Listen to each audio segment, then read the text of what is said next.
Hello friends, this is Mark from the Human-Cetacean Alliance.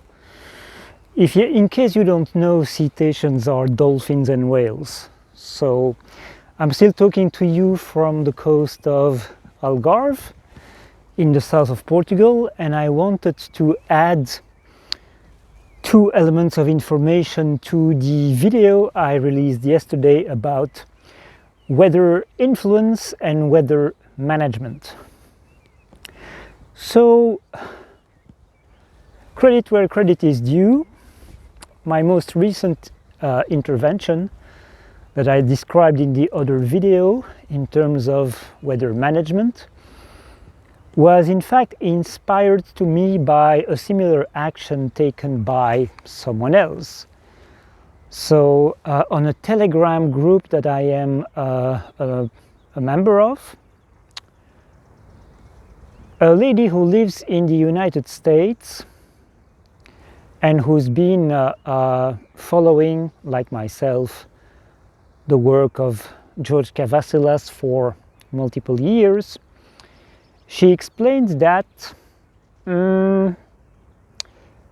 recently, as many of you might know, there's been an absolutely colossal snowstorm in the United States, spanning roughly half of the United States landmass. And she had been inspired to take action in that regard. And the way she went about it is that she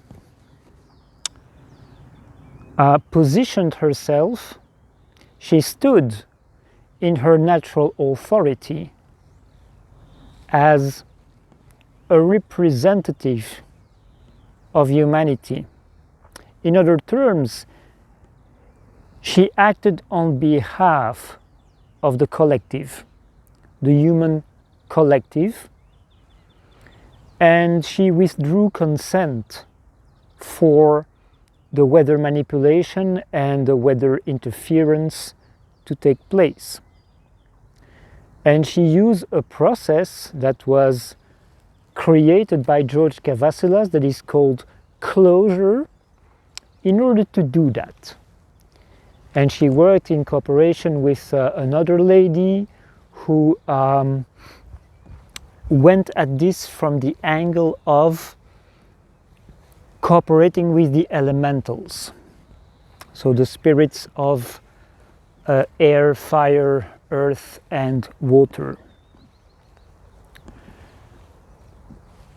And they were extremely successful in that the state,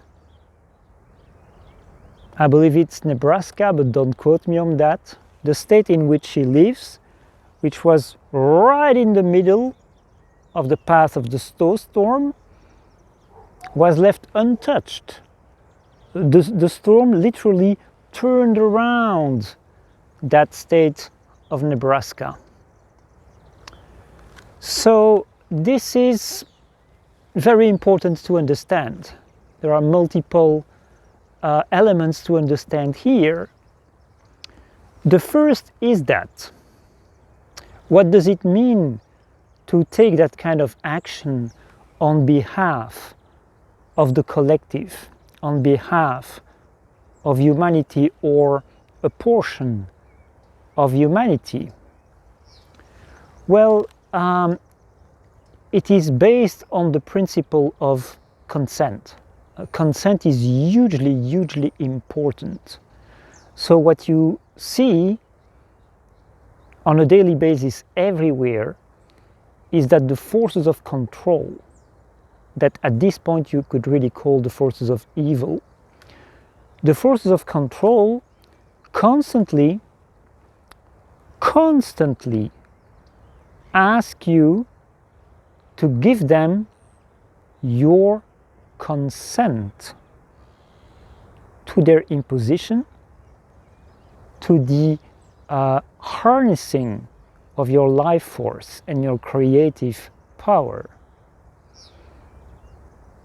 They do that constantly through myriads of little ways that are completely integrated into the fabric of society, so much so that most of the time we don't even notice, because it's everywhere and it's always been there. But they cannot do what they do without our consent. But the whole purpose of deception, deceit, and mind control is to extract that consent from us, because that's their way to bypass universal law, the principles on which reality is based, the principles on which reality operates in this universe. Now, the thing is, it's not okay, because even if you look at the legal, the human legal framework, consent that is extracted through deception or coercion isn't valid. And it's the same in universal law. So ultimately they are fooling themselves if they believe that they can get around karma by operating that way. But the thing is, the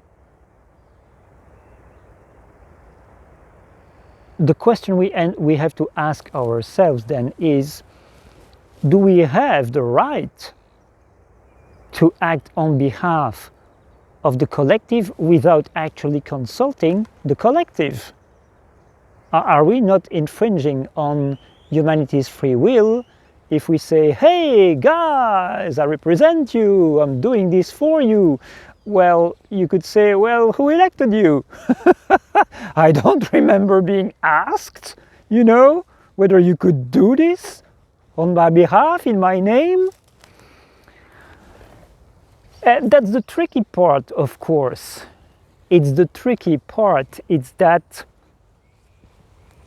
humanity is not going to stand up for itself because humanity doesn't know what's going on, because it's being hidden from them, because this whole tyranny is hiding in sneaky ways. It's hiding in the shadows.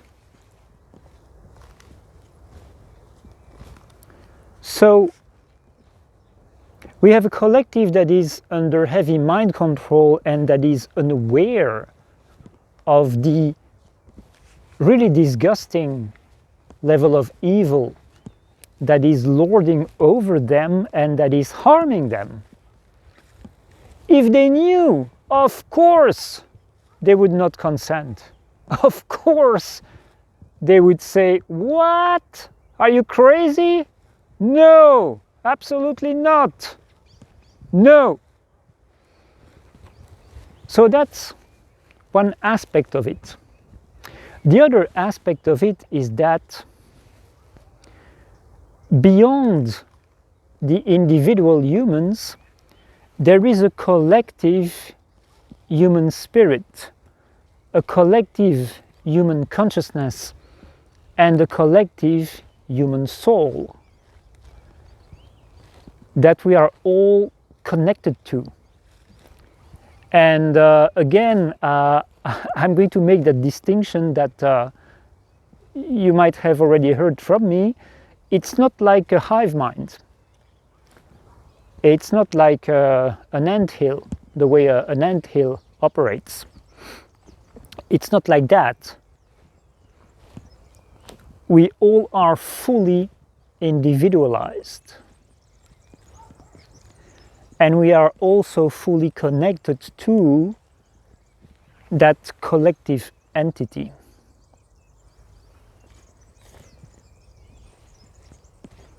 So, where things are affecting humanity as a whole, are affecting humanity globally, then we can use our connection and relationship to the collective spirit, consciousness, soul to ask, is it okay that I do this? And if we feel in our heart that it is, then we absolutely have free rein. And we absolutely have the right to intervene with our natural authority as representatives of the collective, in the collective's name. So that's the first thing I wanted to mention. And shout out to, I don't know if she would like me to mention her name, so I'm going to say shout out to you, sister. Shout out to that lady for inspiring me to also take action, because that is something I forgot. I actually forgot to mention in the previous video. I used the same method. So I acted on behalf of the collective and I made closure on behalf of the collective with weather manipulation, weather interference. So what is closure? What is that closure process? That's going to be the subject of a separate video, but what I can tell you in this one, in an extremely summarized and concise way, is that closure, it is a way to redefine, readjust, reconfigure the parameters of your relationship with something. And to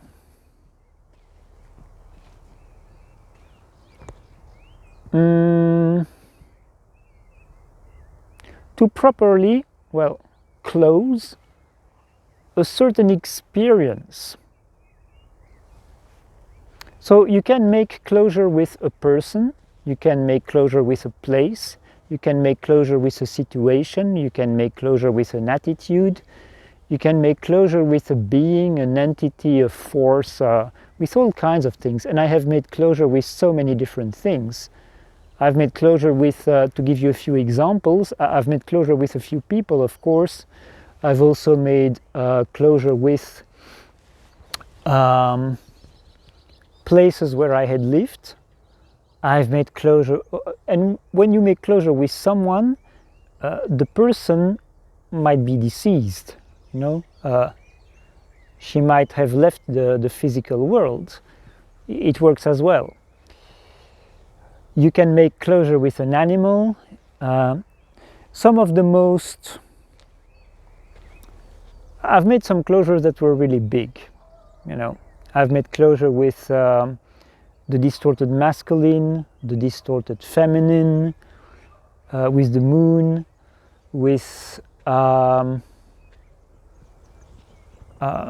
what we call artificial intelligence, even though that term is not accurate.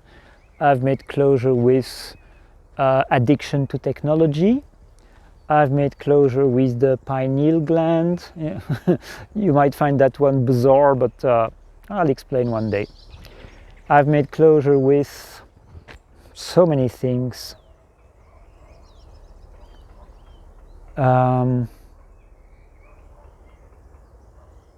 Cultural conditioning, for instance, was one. I'll give you a list one day. Suffice it to say that you can absolutely make closure with weather interference, like with basically anything, when you feel that the time is right. When you feel that the time is right and that you are ready to go through the final process of the assimilation and integration of all the lessons that were linked with that particular experience that you want to make closure with, because that's an integral part of the process. It is the final integration of the lessons that you learned through the experience. because you're done with that experience, you're done with it.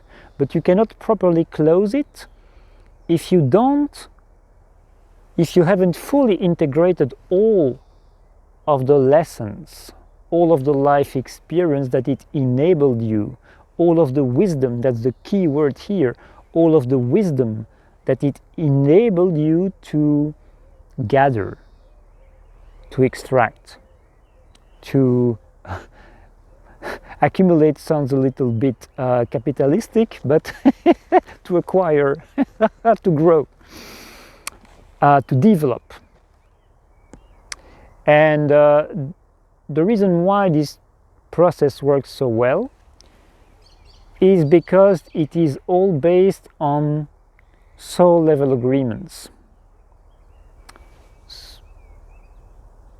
This is too much. This is too much for this video. I'll make a separate video on closure, but suffice it to say that you deal with the spirit and consciousness of whoever or whatever is ultimately responsible for the designing and the implementing of the programs you want to make closure with. Now, that's for the big closure. If it's with a person, then you deal with the spirit and consciousness of that person. And you summon their spirit and consciousness, and you have the right to summon them because you are in direct contact and relationship with their own greater being and their own soul. And it is at that level that the agreement exists. So your natural authority is rooted, is based in and on that soul level agreement, and that level of reality trumps everything else. It transcends everything else. So no one can go against a soul level agreement. Anyway, that was the first thing I wanted to mention. And the second thing is that there are also benevolent weather influence technologies, technologies that have an impact on the weather. And one I think of, well, I've had experiences with several of them. The first one was the harmonizers of Slim Sperling, an American man. He had created these these small copper devices, let's call them that way, copper devices, no moving parts. Now, there were no moving parts. There were just copper wires and copper balls curled in a certain way, working in synergy with sounds, specific frequencies. And these were able to impact really big areas, really large areas, many kilometers or miles wide. And they had a harmonizing effect on the weather, among other things.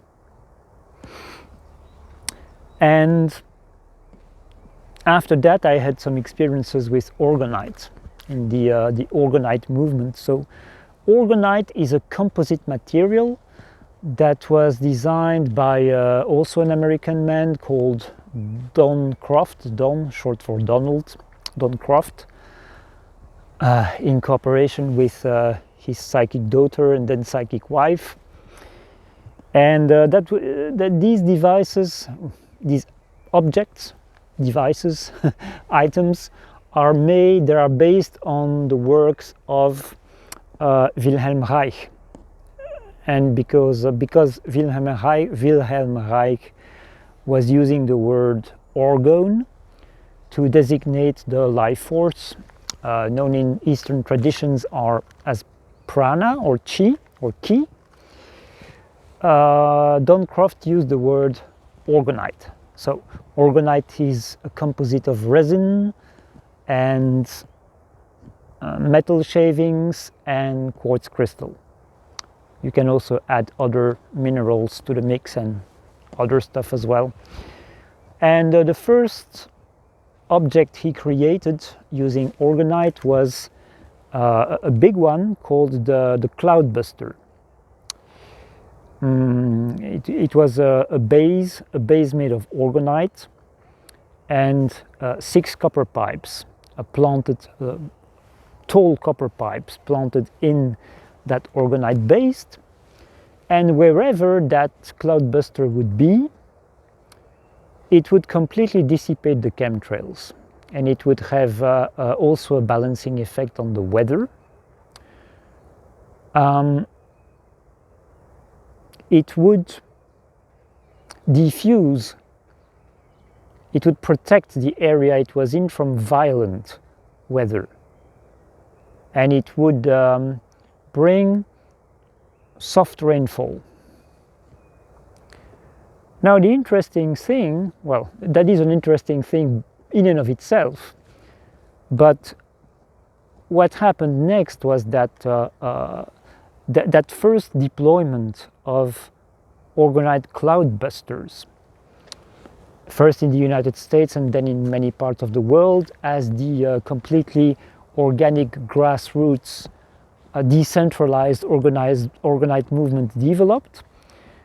After a few years, what happened, it was like an arms race.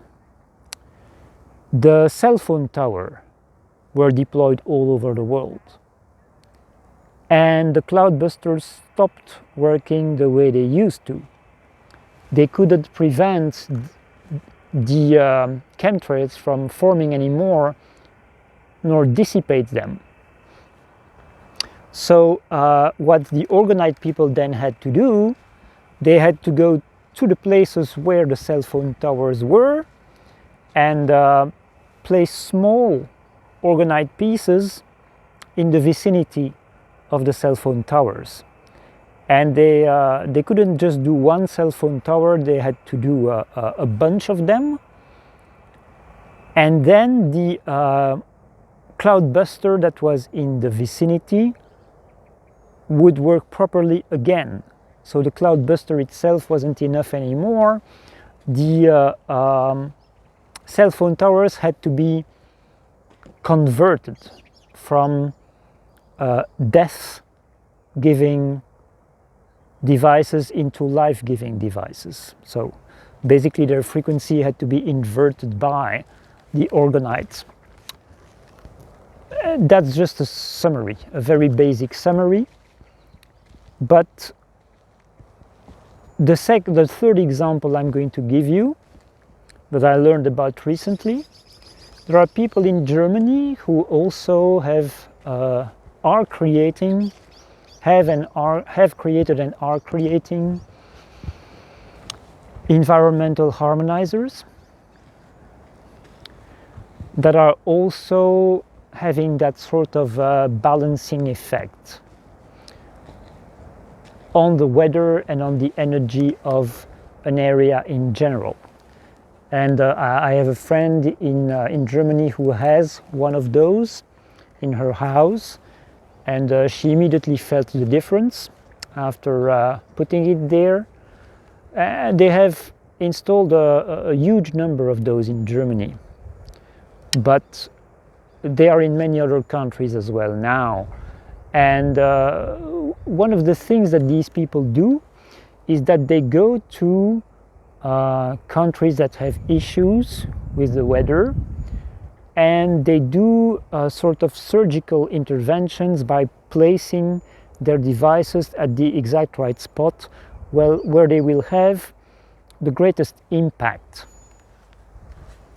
which is pretty interesting stuff. And it seems that 3 years ago or so, some people here in the Algarve bought a few of those. And well, 2 years ago, the drought that was present here was broken. So it seems to me that these devices, they did the job, even though there weren't many of them. Mosquitoes are starting to get out. It's sunset, so the buggers, the bugging bugs, the bugging bugs are getting active.